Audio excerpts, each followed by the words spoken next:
Hello guys, welcome back to my channel. तो आज का टॉपिक है बहुत ही इंटरेस्टिंग, क्योंकि आज का टॉपिक है studying in IIT versus studying in foreign countries. I thought ये वीडियो बहुत ही लेट आया है, मैंने 1 महीने बाद वीडियो बनाया है। I am sorry for that, पर जल्दी से टॉपिक पे चलते हैं। तो आईआईटीज़ में एडमिशन के लिए हमें IIT JEE नाम की एंट्रेंस एग्ज़ाम देनी पड़ती है, जिसमें 1,50,000 लोग हर साल बैठते हैं। उसमें से 50,000 लोग एडवांस में सिलेक्ट हो पाते हैं, बाकी लोग मेंस में ही अटक जाते हैं, कट ऑफ क्लियर नहीं कर पाते। इसलिए तो एडवांस देते हैं। एडवांस में भी 20,000 लोग ही आगे IIT पढ़ सकते हैं और बाकी फिर अटक जाते हैं। वो लोग क्या करते हैं, NITs लेते हैं, प्राइवेट कॉलेजेस लेते हैं या गवर्नमेंट कॉलेजेस लेते हैं, क्योंकि वो IIT में जा नहीं पाते और फिर निराश होते हैं। क्योंकि IITs में जाने का सपना सबका होता है, क्योंकि वहाँ एजुकेशन ही इतना अच्छा है, वहाँ पे रिसर्च कर सकते हैं आप, और वहाँ पे प्लेसमेंट बहुत अच्छी होती है। जो IITs में जाते हैं उनसे आप पूछ ले सकते हैं। उससे अलग आपको अगर अभी भी लगता है कि आप अच्छे कॉलेज में जा सकते हैं, आपके लिए फॉरेन कंट्रीज़ में जाना बहुत ही आसान है, क्योंकि वहाँ पे आपको बहुत ही अच्छे कॉलेजेस मिल जाएंगे IIT की लेवल के, जहाँ पे आप पढ़ सकते हैं और वहाँ पे अच्छी प्लेसमेंट भी ले सकते हैं। आई नो कि सब लोग फॉरेन में नहीं जा सकते पढ़ने के लिए, ये सबको पता है, पर आपको ये पता है कि फ़ॉरेन में एजुकेशन लेना फ्री भी हो सकता है, क्योंकि वहाँ पे 100% स्कॉलरशिप तक की मिलती है यूनिवर्सिटीज़ में। आपने DPS नाम की स्कूल सुनी होगी, दिल्ली पब्लिक स्कूल। ये इंडिया में बहुत पॉपुलर स्कूल है, क्योंकि वहाँ पे फ़ॉरेन के स्टूडेंट्स भी पढ़ने आते हैं 10-12 तक। और आपको पता है कि पंजाबी लोग जो है वो कनाडा में जाके ज़्यादा बसते हैं, क्योंकि वहाँ पे उनकी कम्युनिटी बहुत ज़्यादा है। तो DPS स्कूल के बहुत लोग कनाडा में जाते हैं। तो आपको ये बता दूँ कि 12th के बाद अगर आपको अंडर ग्रेजुएट करना है बाहर फॉरेन कंट्रीज़ में, तो आपके लिए ऐसी 10 कंट्रीज़ है जो एजुकेशन में बहुत टॉप में है। उसमें सबसे पहला नंबर पे आता है USA, United states of America. Second number पे आता है UK, United kingdom. Third number पे आता है कनाडा। फोर्थ नंबर पे आता है जर्मनी। फिफ्थ नंबर पे आता है ऑस्ट्रेलिया। 6 नंबर पे आता है स्वीडन। 7 नंबर पे आता है स्विट्ज़रलैंड। 8 नंबर पे आता है नीदरलैंड। 9 नंबर पे आता है स्पेन और 10th नंबर पे आता है ऑस्ट्रिया। तो ये जो कंट्रीज़ है, यहाँ पे आप एजुकेशन करने जा सकते हैं, अंडर ग्रेजुएट या मास्टर ऑफ साइंस MS या MBA करने जा सकते हैं। तो यहाँ पे 100% स्कॉलरशिप भी मिलती है। इसके लिए आपको एग्ज़ाम्स देनी पड़ती है उनकी यूनिवर्सिटीज़ की। वहाँ के यूनिवर्सिटीज़ में जाने के लिए आपको एक इंग्लिश लैंग्वेज एग्ज़ाम देनी पड़ती है और एक जनरल एग्ज़ाम देनी पड़ती है। जैसे कि आपको 12th के बाद अंडर ग्रेजुएट करने जाना है USA में या कनाडा में, तो आपके लिए एक एग्ज़ाम है SAT, ठीक है। और एक एग्ज़ाम होती है TOEFL, जो कि इंग्लिश लैंग्वेज एग्ज़ाम होती है।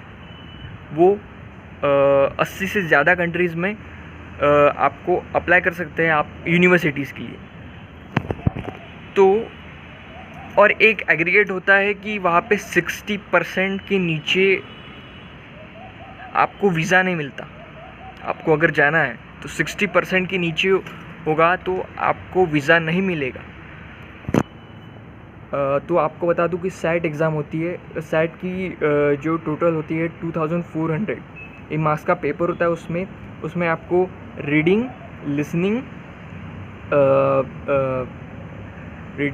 राइटिंग, ऐसे 3 टॉपिक होते हैं। तो आपको टॉप जो यूनिवर्सिटीज़ है USA की, वहाँ पे जाने के लिए आपको 2400 आउट ऑफ 2000 के ऊपर ही लाना पड़ता है। 2200 जो यूनिवर्सिटीज़ है टॉप की, वहाँ पे जाने के लिए, ठीक है, अंडर ग्रेजुएट के लिए। और जो TOEFL है, उसमें कम से कम आपको 200 आउट ऑफ 180 के ऊपर ही लाना पड़ता है, जो कि बहुत ज़रूरी है। ऐसा नहीं है कि आप वहाँ पे नहीं पढ़ सकते। यहाँ पे बहुत सारी यूनिवर्सिटीज़ है जहाँ पे आप बहुत अच्छी तरीके से पढ़ सकते हैं। आपको टॉप की नहीं मिलेगी, पर आपको ऐसी मिल जाएगी यूनिवर्सिटी जिसमें आपको अच्छा प्लेसमेंट मिल सकता है। वहाँ का एजुकेशन क्योंकि बहुत ही बेहतर होता है, और वहाँ पे अक्सर आपको अगर आपको जाना पड़ेगा कि आपको जर्मनी में पढ़ना है या आपको स्पेन में पढ़ना है, तो आपके लिए 2 लैंग्वेज आना बहुत ज़रूरी होता है, जो है जर्मनी के लिए और स्पेन के लिए। वहाँ आपके कोर्स भी कर सकते हैं, यहाँ से कोर्स कर सकते हैं या बाहर जाके कोर्स कर सकते हैं, क्योंकि वहाँ पे वो मेन लैंग्वेज होती है, आपको सीखना ज़रूरी होता है वो। अगर आपको कनाडा जाना है, कनाडा जाने के लिए आपको 2 ही एग्ज़ाम देनी पड़ेगी, SAT और TOEFL या IELTS। ये सेकंड एग्ज़ाम होती है इंग्लिश लैंग्वेज के लिए। तो ये हो गया अंडर ग्रेजुएट के लिए। तो सेकंड आता है अपना MBA के लिए या MS के लिए, मास्टर ऑफ साइंस। तो MBA के लिए आपको एग्ज़ाम देनी पड़ती है GMAT। Okay, GMAT। तो इससे आप बिज़नेस स्कूल्स जो है टॉप के या सारे यूनिवर्सिटीज़ और कॉलेजेस, उसके लिए आपको एंट्री मिल जाती है GMAT से, बिज़नेस स्कूल्स। और आपको अगर MS करना है तो आपको GRE और उसके साथ IELTS, ये दोनों एग्ज़ाम देनी पड़ती है।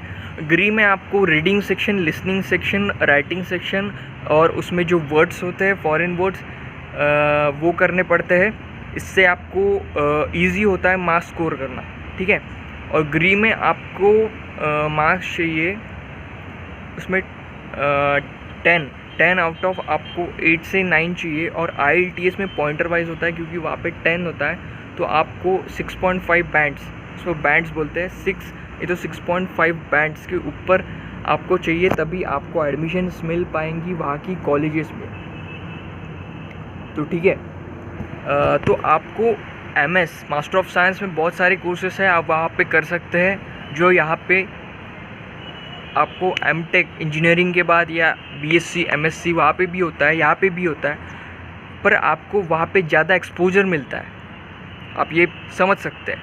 आपको अगर आपने यहाँ पे MTech किया या MSc किया तो आपको इंटरव्यू के बाद जॉब लग जाएंगी। तो आपको यहाँ से स्टार्टिंग की 20,000 25,000 से स्टार्टिंग होती है जनरल। अगर आप USA जाके, UK जाके, वहाँ पे जाके MS करके वहाँ पे इंटरव्यू देंगे तो आपकी स्टार्टिंग सैलरी $70,000 से स्टार्ट होती है। तो आप ये सोचेंगे कि हम वहाँ पे जा रहे हैं तो लोन, स्टूडेंट लोन मिलता है, बहुत ही आसानी से मिल जाता है। लेकिन अगर आपको वहाँ पे जाके पढ़ रहे हो तो आपको पार्ट टाइम जॉब बहुत ही ज़रूरी है वहाँ पे जाके। ओके, पार्ट टाइम जॉब बहुत ही ज़रूरी है, क्योंकि आपको लोन चुकाना पड़ता है। और मैं आपको ऐसे 3 कंट्रीज़ बताता हूँ जिसमें जाने के लिए आपको सिर्फ एक ही एग्ज़ाम देनी पड़ेगी, जो है IELTS, इंग्लिश एग्ज़ाम है। वो है ऑस्ट्रेलिया, स्वीडन और स्विट्ज़रलैंड। ये 3 कंट्रीज़ में आप एक ही एग्ज़ाम देके MS करने जा सकते हैं, ठीक है। तो अभी $1 का जो INR में कन्वर्ट करेंगे तो USA का 74 रुपीज़ है और UK का है 94 रुपीज़। ओके, तो ये बहुत महंगा हो जाता है। तो आप ऑस्ट्रेलिया का जो है वो है 51 रुपीज़, ये थोड़ा कम हो जाता है। वहाँ पे आपकी फ़ीस भी कम होती है। जैसे कि आपको ऑस्ट्रेलिया में MS करने 2 साल जा रहे हो तो उसको आपके लगेंगे, वो यूनिवर्सिटी के हिसाब से होता है, फिर जनरली 13,000 से $16,000 तक लगते हैं। उसको INR में कन्वर्ट करेंगे अगर हम तो 11 लाख, 7 लाख से 11 लाख इतनी फ़ीस होती है 2 साल की वहाँ पे। तो आपको थोड़ा कम कर सकते हैं। वहाँ पे आपको पार्ट टाइम जॉब बहुत ज़रूरी है, क्योंकि लोन चुकाना पड़ता है, पैसे चुकाने पड़ते हैं। पार्ट टाइम जॉब बहुत ज़रूरी है, पूरा बर्डन पेरेंट्स पे मत डालना अपने। और अगर आप USA में पढ़ रहे हो तो आपको थोड़ा महंगा पड़ सकता है, क्योंकि वहाँ का रेट बहुत ज़्यादा है। और वहाँ के जो रेसिडेंशियल आप जहाँ पर रहेंगे वहाँ का अपार्टमेंट रेट, रूम रेट भी बहुत ज़्यादा है, ठीक है। तो आपको 400 से $500 तक के रेसिडेंशियल फ़ीस आपका आ सकता है महीने का। अगर आप 10 बार INR में कन्वर्ट करेंगे आपको बहुत महंगा लगेगा। $500 का आपको 40,000 रुपीज़, ठीक है, 40,000 रुपीज़ लगेगा। अगर आपको